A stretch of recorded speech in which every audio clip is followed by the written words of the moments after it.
আজকে ভিডিওটি সম্পূর্ণ না দেখলে অনেক কিছু মিস করবে। ভিডিওটি সম্পূর্ণ দেখতে থাকো, দেখবে ভিডিওর মাঝখানে একটি গন্ডগোল হয়ে যাবে। তো সেটা দেখার জন্য ভিডিওটি তোমাদের পুরো দেখতে হবে। দেখো পানি বলক উঠে গেছে, তো আমি চাল ধুয়ে রেখেছিলাম সেটা পানিতে দিয়ে দেবো।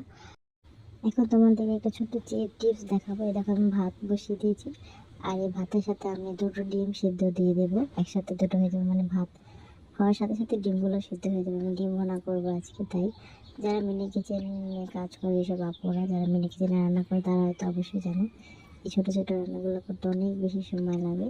তো দুটো যদি আমি আলাদা আলাদা সিদ্ধ করতে পারি, আমার একটা চুলা দিয়ে যেতে অনেক বেশি সময় লেগে যায়।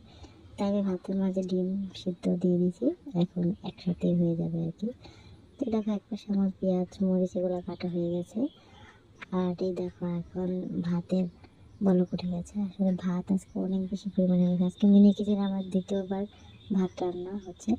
এর আগে একবার রান্না করেছিলাম, তখন খুব অল্প পরিমাণে রান্না করেছিলাম। আর আজকে আমি চাল অনেক বেশি দিয়ে ফেলছি, যখন পাতিলটা একবারে ভরে গেছে তার সাথে আবার ডিম দিয়েছি।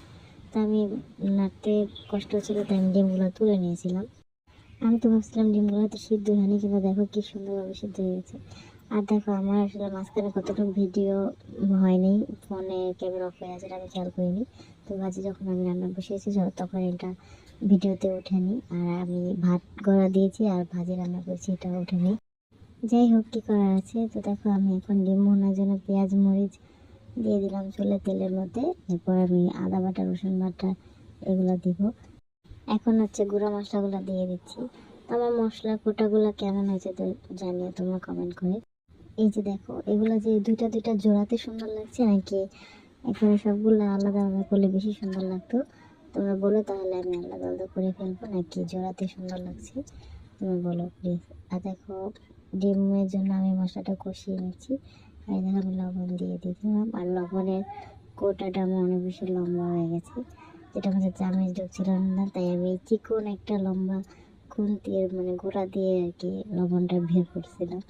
তো যাই হোক, তো দেখো আমার রান্নাটা কি সুন্দর হয়েছে, আর কালারটা দেখো জাস্ট মানে অনেক সুন্দর হয়েছিল। আমি ভাবিনি যে এমন একটা বোঝে এমন একটা অঘটন ঘটে যাবে। তো তুমি ভিডিওটি কন্টিনিউ, এই তো দেখো দেখছো কীভাবে সর্বনাশের হাত থেকে আমি আমার তরকারিটাকে বাঁচিয়ে নিলাম।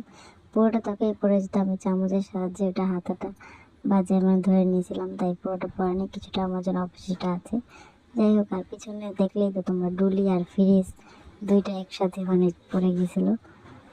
তো এই দেখো অল্প একটু ঝোল আছে, পুরোটা ঝোল পড়ে গেছিলো। তো এটা দিয়ে এই পরবর্তীতে এই ভাতগুলো অবশ্য আমি খাই না, মানে আমি খাই না মতো আমি ভাগে পাই না, আমার ছেলে খাওয়ার জন্য অনেক বেশি অপেক্ষায় বসে থাকে।